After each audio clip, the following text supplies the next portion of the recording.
Bom dia, queridos irmãos e irmãs. Hoje nós vamos concluir a comunhão da primeira epístola de João. Vamos abordar a última parte do capítulo 5, a partir do versículo 13. O que eu gostaria de enfatizar é que nos capítulos 4 e 5 da primeira epístola de João, João enfatiza um ponto, que somos nascidos de Deus. Nós precisamos ver que não é pelo que nós fazemos que nos tornamos filhos de Deus. É pelo fato de sermos filhos de Deus que nós praticamos a vontade de Deus. Enquanto hoje muitos tentam obter um poder que vem de fora para poder amar, para poder vencer, o apóstolo João, nos capítulos 4 e 5, nos mostra que esse poder de amar, de fazer a vontade de Deus, de obedecer a Deus, esse poder de vencer, vem da vida divina que um dia nós recebemos. Então o nosso caminho não é buscar um poder que vem de fora. O poder está dentro de nós, nessa vida que temos em nosso interior, que é a vida divina. Esta é uma visão que nós precisamos ter. Talvez nós, na nossa experiência, tenhamos falhado. Talvez você diga, é difícil. Talvez você diga, eu tento, mas não consigo. Mas, irmãos, o que nós precisamos ver é que essa vida já está dentro de nós. Nós temos que tirar os obstáculos que impedem que essa vida se manifeste. Digamos, você compra um aparelho, digamos, um celular bem moderno, que tem de tudo, extremamente assim, moderno, com as coisas, processadores poderosos, né? Câmeras com lentes especiais e tal. Você pega, compra esse celular, você está alegre, tem esse celular. Daí você liga e não está funcionando. O que você faz? Não funcionou. O que eu vou fazer? Você faz isso? Não funcionou. O que eu vou fazer? O que eu posso fazer? Não está funcionando. O que você vai fazer então? E atrás? Por que não está funcionando? Não é isso? Se eu comprei, tem que funcionar. Eu quero que funcione. Então, irmãos, por que tendo nós recebido a vida divina, uma vida tão poderosa, e não está funcionando na nossa vida, e a gente fica aí, não está funcionando. Por que nós não vamos atrás daquilo que impede que essa vida funcione? Os irmãos compreendem o que eu quero dizer?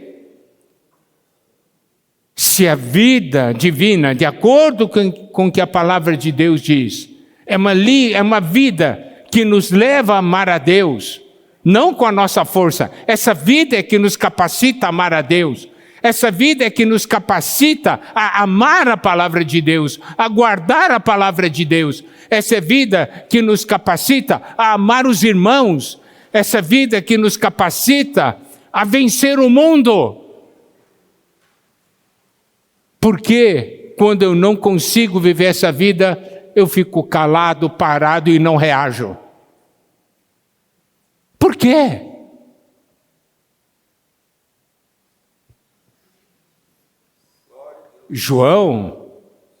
Apóstolo João, ele quer falar para nós.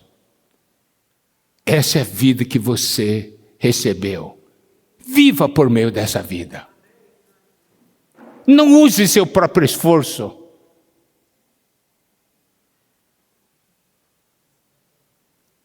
Olha só. 1 João capítulo 5, vamos começar a ver hoje a partir do versículo 13.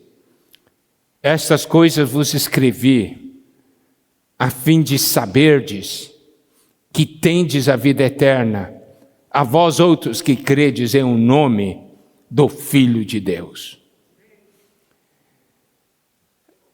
Olha só esse coração do Senhor. Olha esse coração do Senhor, que é expressado por meio de João. Esta coisa vos escrevi, a fim de saberdes. A gente já sabe, mas ele está reafirmando. Se você sabe disso, algo deve mudar na sua vida. Não é um conhecimento de simplesmente uma questão de saber, mas é uma questão de conhecer e mudar a nossa vida. Saberdes que tendes a vida eterna. Vocês têm a vida eterna. Não se esqueçam disso. É isso que ele está enfatizando. Não se esqueça que você tem essa vida eterna. Mas ele está falando para quem? A vós outros que credes em o nome do Filho de Deus. Essa vida eterna é para todo aquele que crê no Senhor. Se você creu, você tem que saber que você tem a vida eterna, você tem a vida de Deus. Isso é algo grandioso, porque essa é a vida que nos capacita. E João repete isso, porque ele está continuando a pregar o Evangelho para nós. Toda vez que ouvimos as palavras de Deus para nós, nós crescemos um pouco mais. Por quê? Dá uma olhada em Romanos capítulo 1.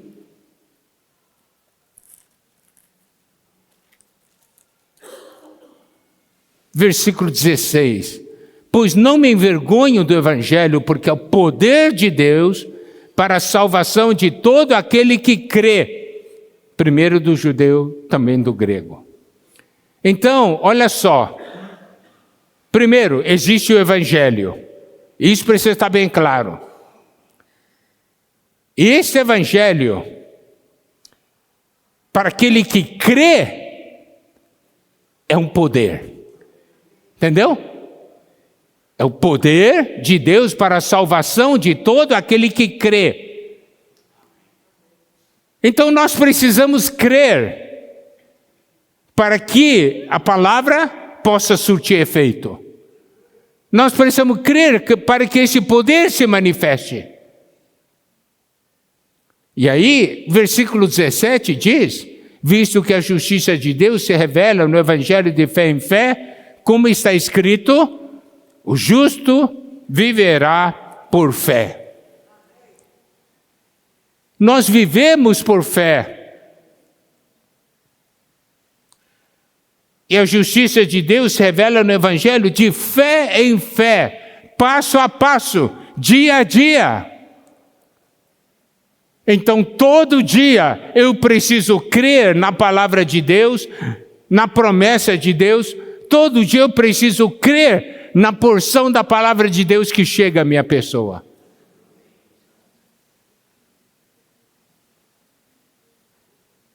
Eu tenho a vida eterna. Eu tenho a vida divina. E eu vivo na comunhão dessa vida divina. Agora, voltando para 1 João 5,14. Aí entra uma parte que é de grande importância para nós, porque fala a respeito da nossa vida de oração e comunhão. Comunhão e oração. Versículo 14 diz o seguinte: e esta é a confiança que temos para com Ele. Olha só, fé é confiança, é dependência. Eu confio. Isso significa que eu creio. Entende? Eu falo, você crê? Eu creio. Mas não confio. Espera aí, então você não está crendo. Quem crê, confia. Se eu tenho essa vida, eu tenho confiança.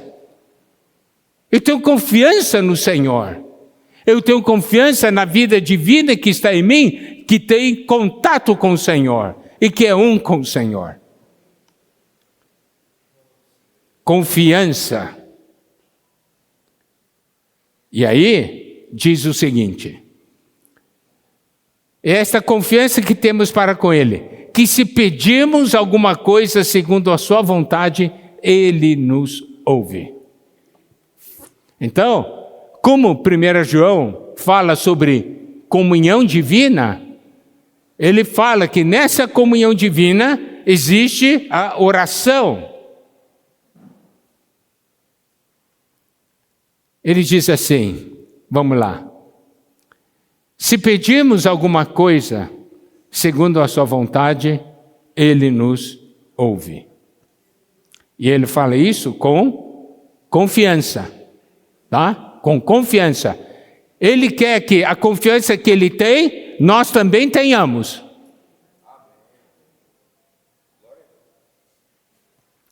E aqui, Ele nos mostra alguns princípios sobre oração, qual é o propósito da oração e o segredo do poder na oração.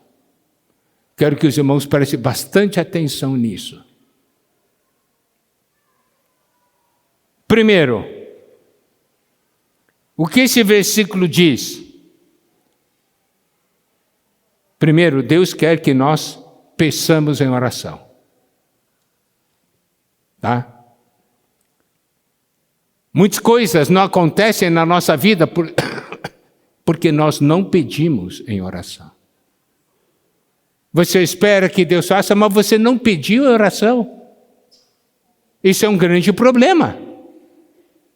Primeiro, temos que pedir em oração. Deus quer que a gente peça em oração. Olha só. Filipenses 4:6. Não andeis ansiosos de coisa alguma. Quem aqui não tem ansiedade? Principalmente no mundo que vivemos hoje, todo mundo tem ansiedade. Não é verdade? Você espera as coisas e tal, principalmente no mundo de hoje, que quer todas as coisas de maneira instantânea. Quer resposta na hora. Se não sai resposta na hora, já fica ansioso. Não andeis ansiosos de coisa alguma. Em tudo, porém, sejam conhecidas diante de Deus as vossas petições, pela oração, pela súplica, com ações de graça. O que esse versículo de Filipenses quer dizer? Está ansioso? Claro que Deus já sabe, mas Deus quer que a gente torne conhecida diante dEle as nossas petições, o que nós precisamos, pela oração, pela súplica, com ações de graças. Deus quer que a gente peça. Por quê? Porque Ele ama comunhão conosco. Tá certo? Segundo, Ele quer que a gente peça alguma coisa. Por isso que Ele diz, se pedirmos alguma coisa.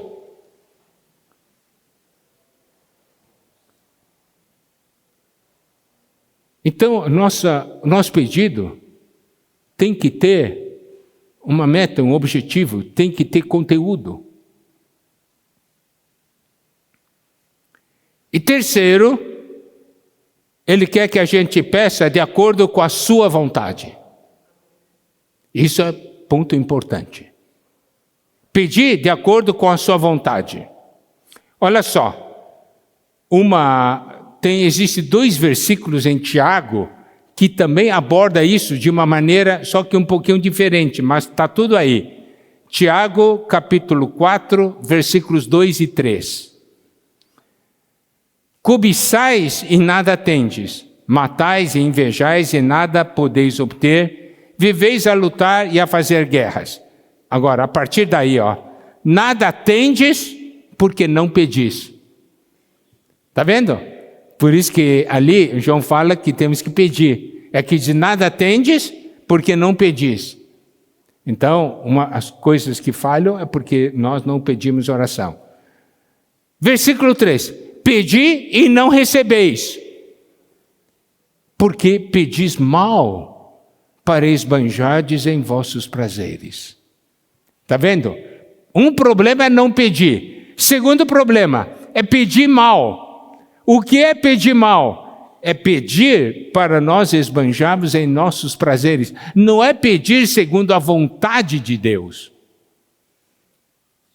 E aqui diz, pedi e não recebeis. Olha, queridos irmãos, queridas irmãs, o apóstolo João, ele quer nos ajudar realmente na nossa comunhão divina. Ele está falando, se você pede segundo a vontade de Deus, Deus vai fazer. Você quer ou não quer essa experiência? Nós queremos. Sabe qual é o grande problema das nossas vidas?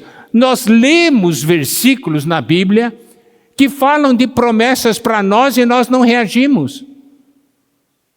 Quando nós deveríamos reagir. Se não está funcionando, vamos descobrir por que não está funcionando. Mas a questão é, eu quero ter essa experiência. Na nossa oração a Deus, muitas vezes só pedimos. Nós não falamos para Deus muitas vezes dos nossos conflitos. Não falamos muitas vezes a Deus das nossas derrotas. De Deus não está funcionando, mas você prometeu que ia funcionar, então mostra para mim o que está acontecendo. Entendeu? Nós temos que ser sinceros na oração com o Senhor. Objetivos na oração com o Senhor.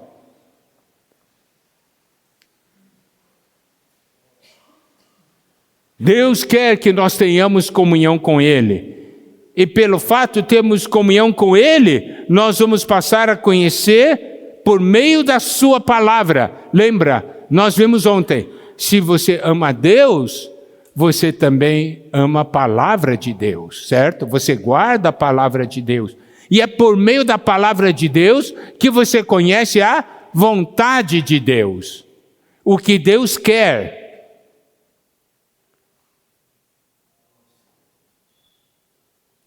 Deus quer que a gente conheça a sua vontade por meio da sua palavra.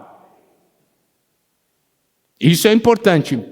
Ele quer que nós oremos para quê? Para que a vontade dele seja posta em ação aqui na terra.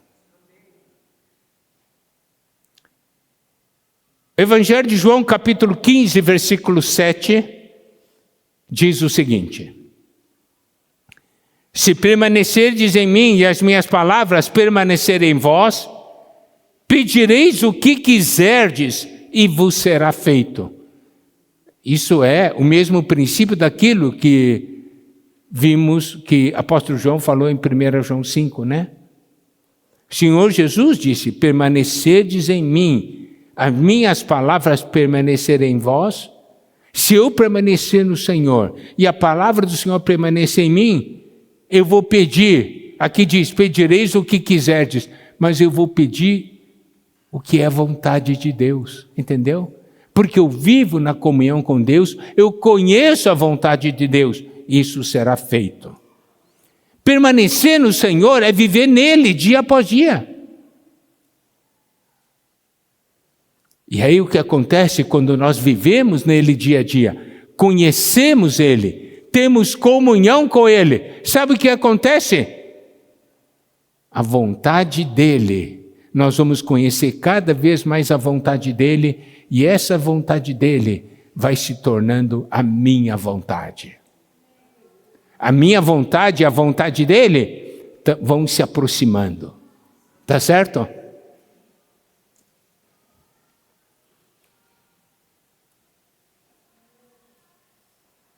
Tem muitos que perguntam assim, se é a vontade de Deus, por que Deus não faz? Ele é Deus, ele pode fazer?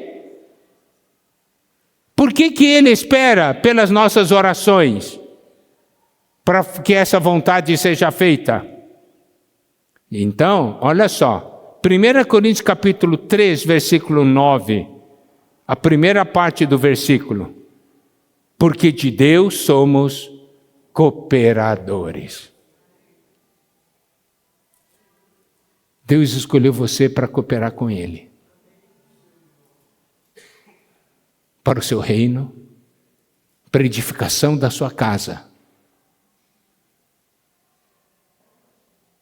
Para aquilo que é eterno. E 2 Coríntios capítulo 6, versículo 1.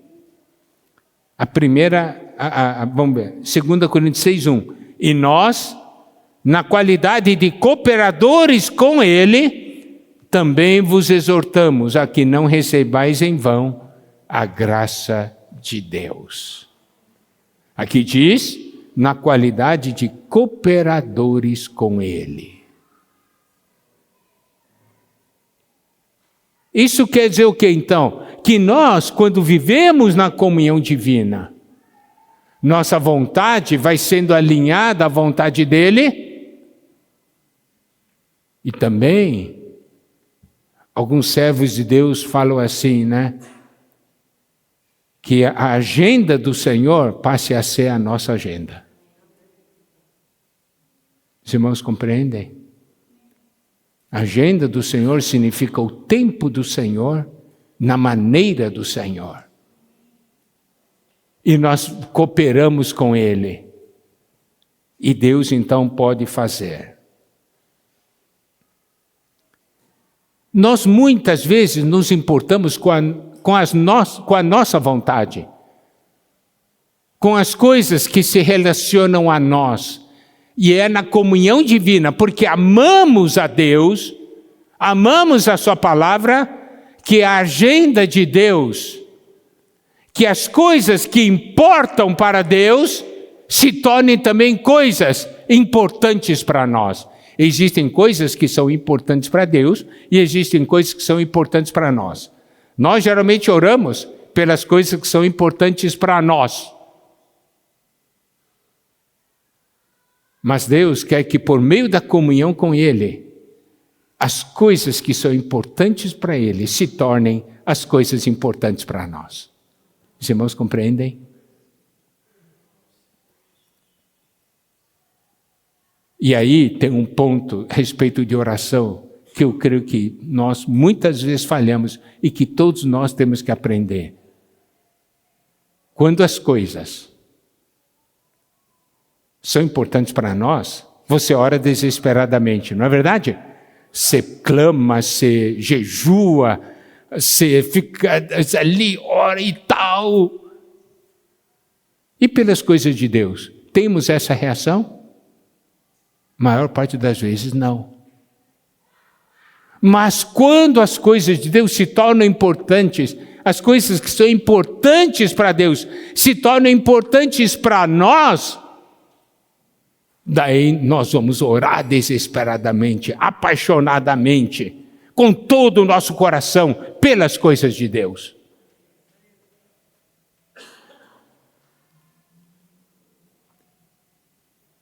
Se você comparar a maneira como você ora pelas coisas importantes para você e a maneira como você ora pelas coisas que são importantes para Deus, você nota muitas vezes que nas coisas que são importantes para você tem muito peso, né? Seu coração está naquilo.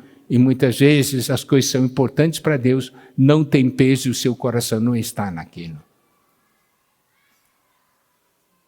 Mas Deus quer nos ensinar. Você quer aprender ou não?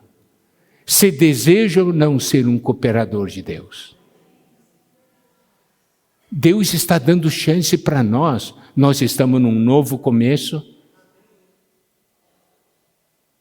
E eu sempre compartilho com os irmãos em todos os lugares que eu vou. Deus quer que esse novo começo se inicie na nossa vida, na vida de cada um de nós. Deus, se você está fazendo algo novo, começa por mim. Jeremias fala sobre a questão da casa do oleiro, né? Está fazendo um vaso, daí não deu certa coisa, daí desmanchou, fez de novo. Se você está cansado, o Senhor diz, puxa, tanta coisa, ore a Deus, Deus, quebra tudo, começa de novo. Ainda dá tempo, começa de novo. Me torna uma nova pessoa.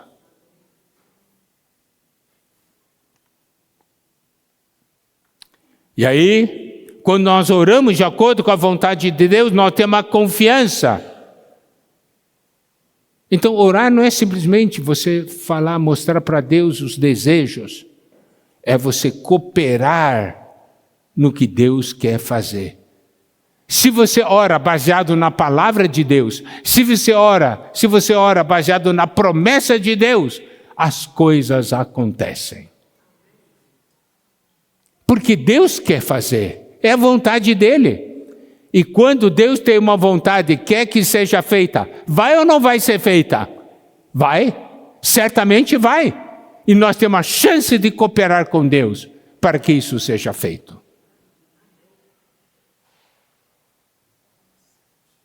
Se você der uma olhada, as orações mais poderosas da Bíblia são aquelas que são baseadas na palavra de Deus, nas promessas de Deus. Tá? Então, essa é uma grande lição que nós temos em 1 João, capítulo 5, nessa segunda parte. Agora, nós vamos entrar para um outro item, que são os versículos 16 e 17. Se alguém vir a seu irmão cometer pecado, não para a morte, pedirá a Deus e lhe dará vida, aos que não pecam para a morte. Há pecado para a morte, e por esse não digo que rogue. Toda injustiça é pecado, e há pecado não para a morte. Sabe qual é o problema quando a gente lê esse versículo? Quando a gente lê esse versículo, a gente não fica preocupado com o ponto central do versículo. A gente ficou preocupado com um acessório. Quando geralmente nós lemos esse versículo, primeira coisa, pergunta que vem, o que é pecado para a morte? O que é pecado para a morte? Não é assim? Qual que é o intuito desse versículo? É para que a gente conheça pecado para a morte? Não. Qual que é o intuito desse versículo? Se alguém vir a seu irmão cometer pecado, ore. Peça a Deus por esse irmão. Esse é o ponto central desse versículo. Os irmãos estão compreendendo? Fica preocupado com o que é pecado pela morte e você não está nem aí pelo irmão que cometeu o pecado. Olha como é interessante, né, a nossa mente. A gente lê o versículo, fica preocupado com outras coisas. Aqui diz, se alguém vir a seu irmão cometer pecado, pedirá e Deus lhe dará vida. Uau! Isso não é maravilhoso? Isso é amor. Muitas vezes o que acontece? Vemos o irmão pecar. Pecador. Esse irmão não tem jeito. A gente condena. Onde está o amor?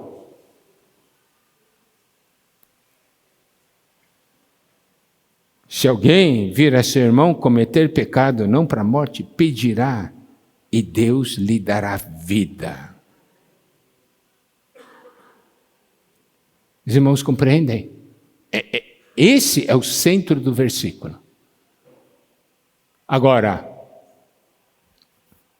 por que isso acontece? Porque Deus lhe dará vida. Por quê? Porque quem está na comunhão com o Senhor, quem permanece no Senhor, é um com o Senhor.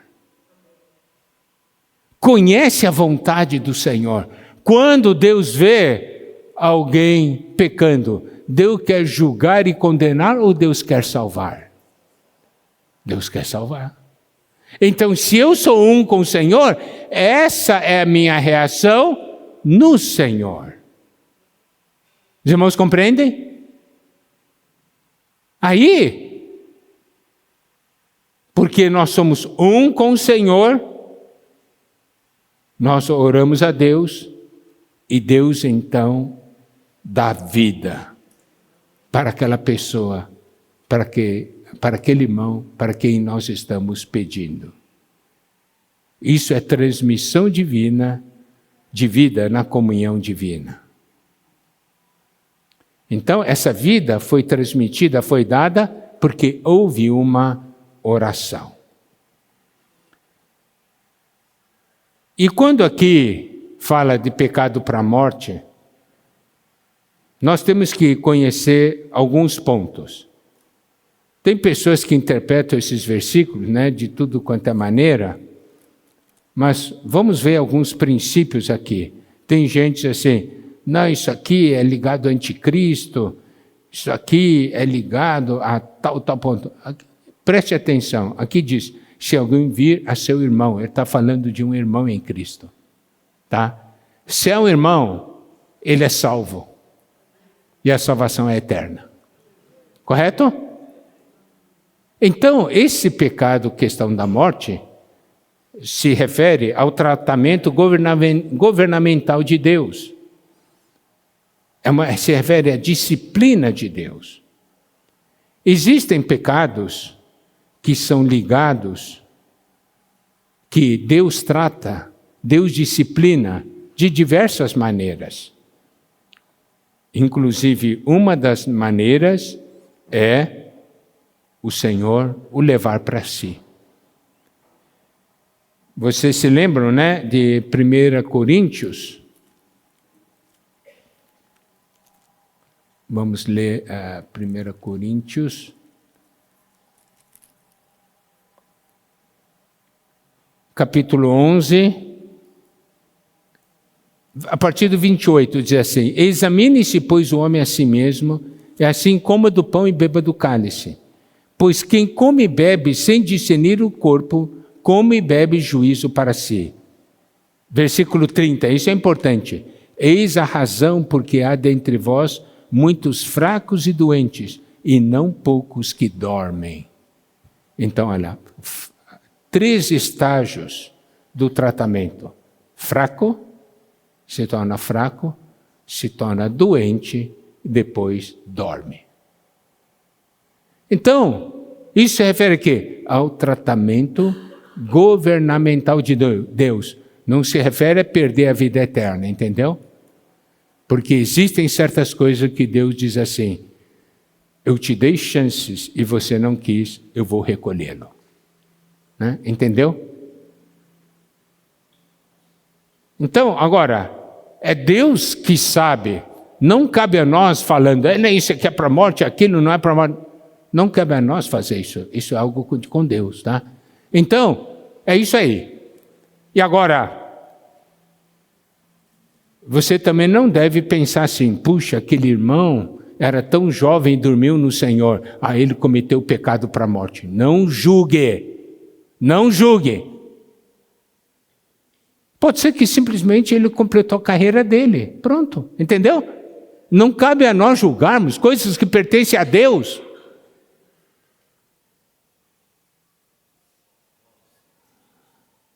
O que é importante é que a gente veja. E outra coisa, eu vou contar uma experiência minha. Um irmão estava passando por uma dificuldade.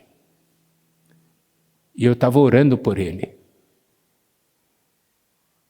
Daí Deus disse para mim, Miguel, não ore por ele. Eu levei um choque. Como não? O Senhor disse, eu estou tratando ele. Eu quero corrigi-lo. Não ore para que eu pare a minha correção. Os irmãos compreendem? É a mesma coisa um pai, né? O filho fez travessura, coisa assim. Fica de pé ali no canto. Fica meia hora. Foi ordem do pai. Chega uma pessoa e diz, não, sai daqui, sai daqui, vem aqui. Deus disse, não interfira na minha disciplina. Quando ele for, depois de disciplinado, eu vou falar para ele quando você deve continuar a orar. Os irmãos estão compreendendo?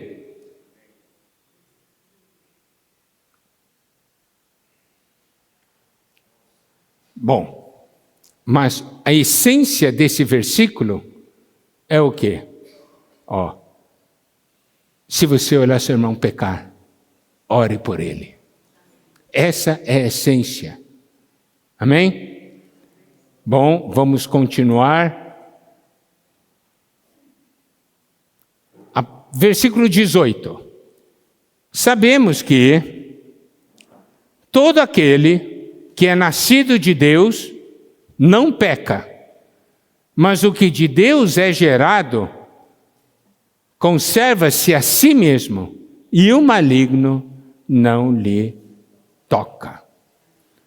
Quando esse versículo fala, todo aquele que é nascido de Deus não peca, isso significa, não quer dizer que não comete pecado, significa não leva uma vida pecaminosa.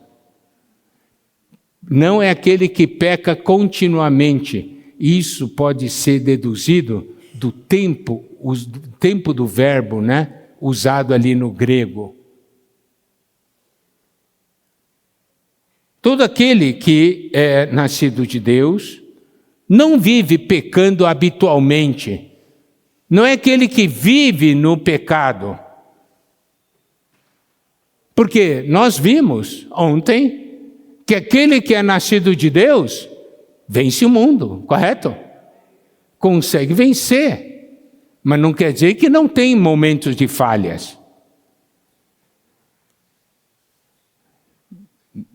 João não está dizendo que aquele que é nascido de Deus é perfeito. Não, nada disso.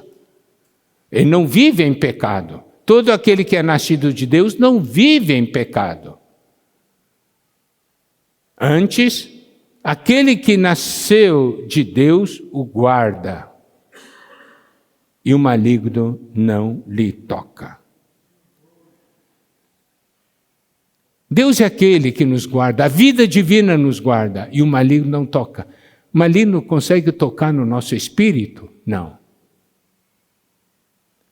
O inimigo não tem acesso. Aqui toca, no grego é apegar-se, grudar, agarrar.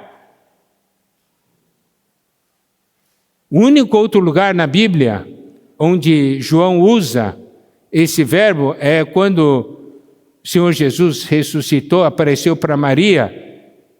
Daí falou para Maria não tocá-lo, né? Não segurá-lo, é o mesmo sentido, né? Senhor, não agarre.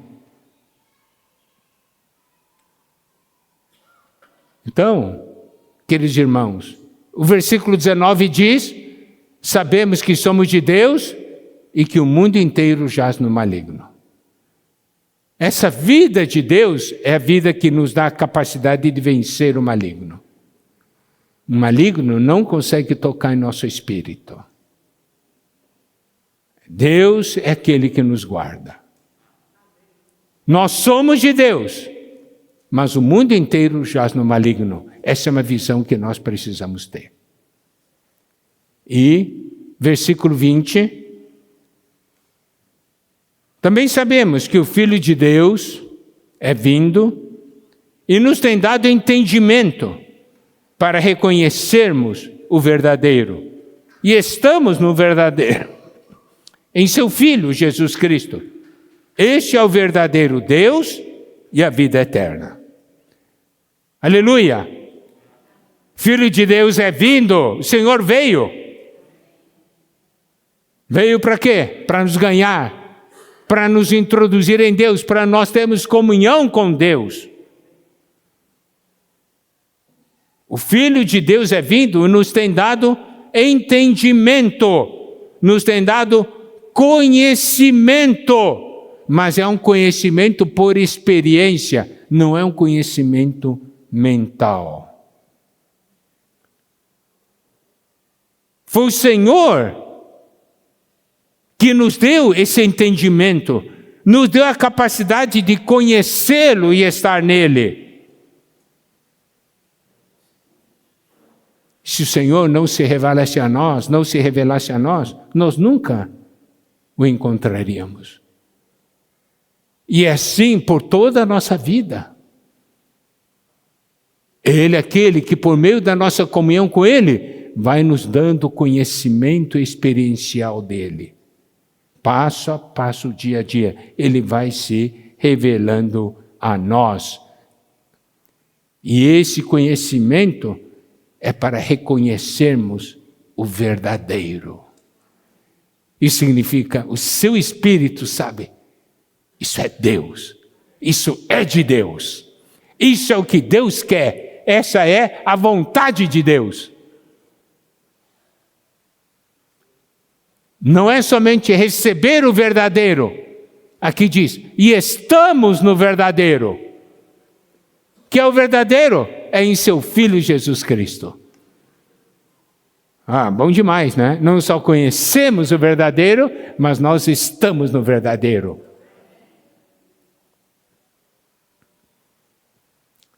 Esse é o verdadeiro Deus e a vida eterna.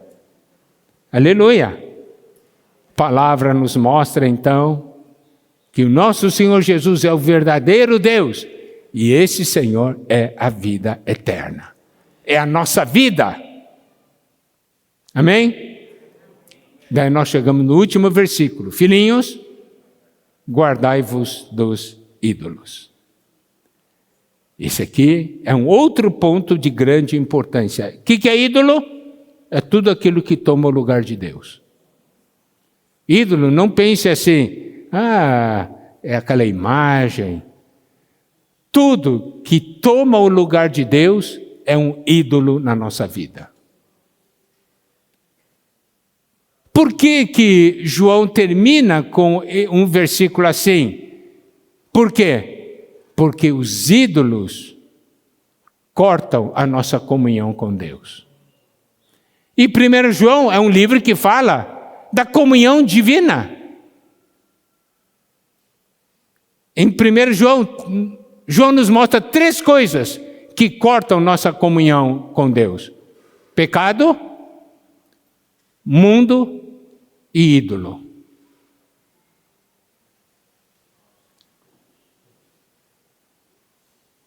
Precisamos compreender esse aspecto. E aí,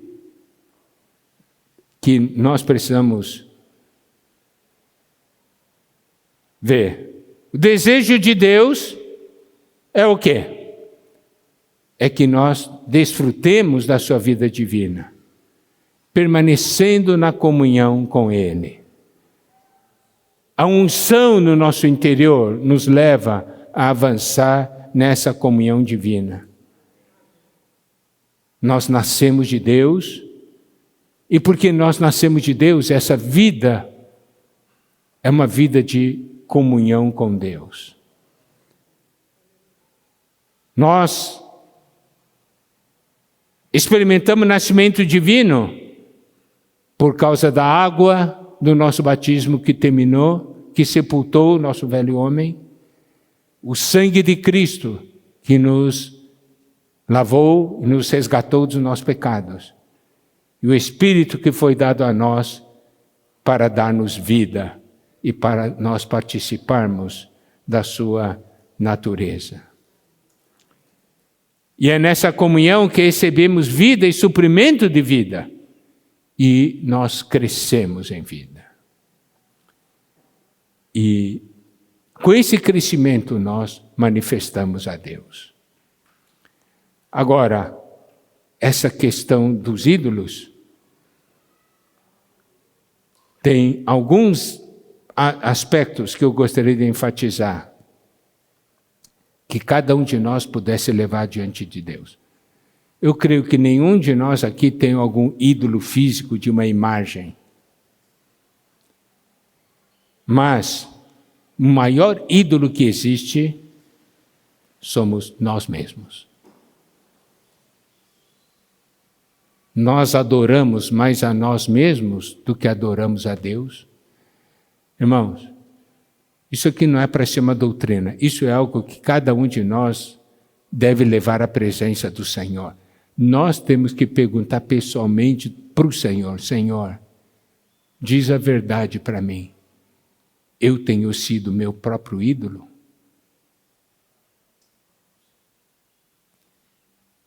Eu vivo só em função da minha própria vida? Se eu vivo só em função da minha própria vida, eu não me importo com os interesses de Deus, eu sou meu ídolo.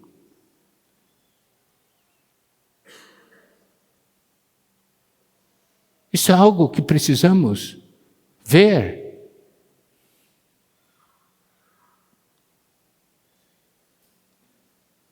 E muitas vezes nós não percebemos isso. Um dia vamos estar diante do Senhor, o Senhor vai perguntar: você viveu para mim ou viveu para você mesmo? O que nós vamos responder? Você se interessava pelas minhas coisas ou interessava somente por suas próprias coisas? Então, o maior ídolo é, primeiro, nossa própria pessoa. Outro grande ídolo, riquezas. Deus disse, não podeis amar, a Bíblia diz, não podeis amar a Deus e a riqueza. Correto? Nós vivemos buscando a riqueza. Agora, vamos para outro ponto que realmente atrapalha demais a vida dos filhos de Deus. Um outro ídolo, o seu hobby. As coisas que você gosta de fazer. Eu não tenho tempo para Deus, mas eu tenho tempo para as coisas que eu gosto de fazer.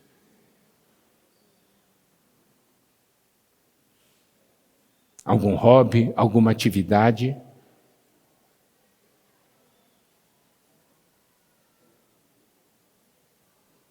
Eu vou citar mais um. Essas coisas são todas coisas muito íntimas e muito fortes. Ídolos. Serem nossos amigos ou parentes.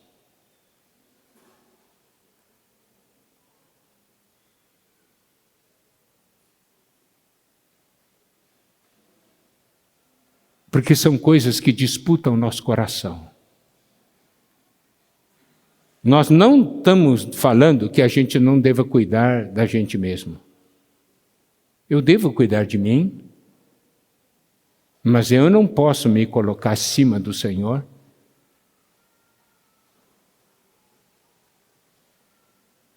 Eu cuido de mim para que eu possa servir o Senhor. Não é eu deixo de servir o Senhor para cuidar de mim.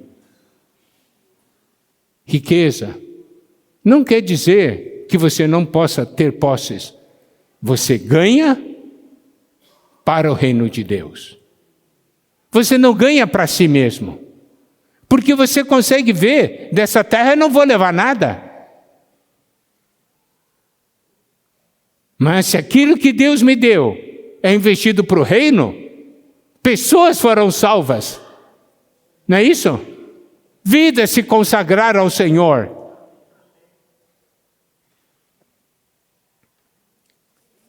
Não quer dizer que eu não possa ter um hobby, alguma atividade que eu goste de fazer.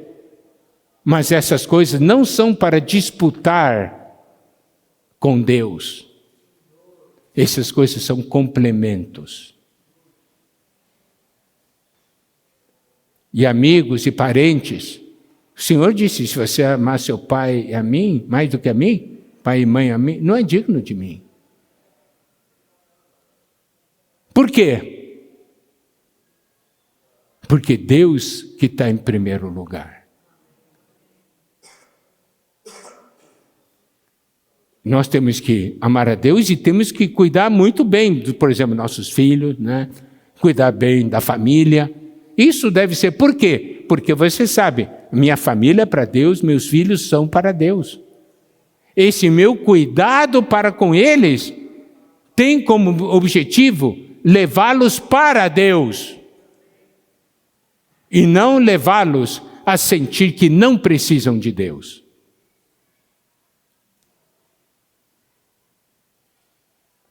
Queridos irmãos, Deus nos deu esse novo começo para vivermos na comunhão divina. Talvez você diga, mas durante todos os meus anos de vida divina, né, na minha vida espiritual, eu nunca fui assim. Chegou a hora de ser assim agora, entendeu? Deus está dando uma nova oportunidade para nós. Está dando um novo começo. Senhor, se for necessário, começa do zero. Essa vez na minha viagem para o Nordeste, encontrei um irmão muito querido, muito amado. Um irmão que ama a Deus. Ele passou por muitas situações difíceis, estava ferido, né, interiormente, e ele estava assim, parado. E na comunhão que nós tivemos ali, ele ouviu Deus chamá-lo. Ele ouviu Deus chamá-lo. Daí, depois da palavra, ele levantou e ele não compartilhou, ele cantou um hino sobre vaso, né? Para ele orar, quebra-me, quebra a minha vida, né? Faz de novo, né? Senhor, faz de mim um vaso novo. Ele cantou isso com lágrima nos olhos. Senhor, hoje estou aqui. Faz de mim um vaso novo. Um vaso que possa viver tudo isso que sua palavra diz. Mas eu não quero mais ser como eu era. O Senhor tem tantas riquezas colocadas diante de mim. O Senhor tem tantas promessas. Eu não posso permanecer indiferente. Senhor, faz de mim um vaso novo. Amém? Que o Senhor abençoe a todos nós. Que a igreja Uberaba coletivamente seja um vaso novo. Para Deus poder fazer coisas que nunca pôde fazer em Uberaba. Por intermédio de cada um de nós. Que o Senhor nos abençoe. Amém?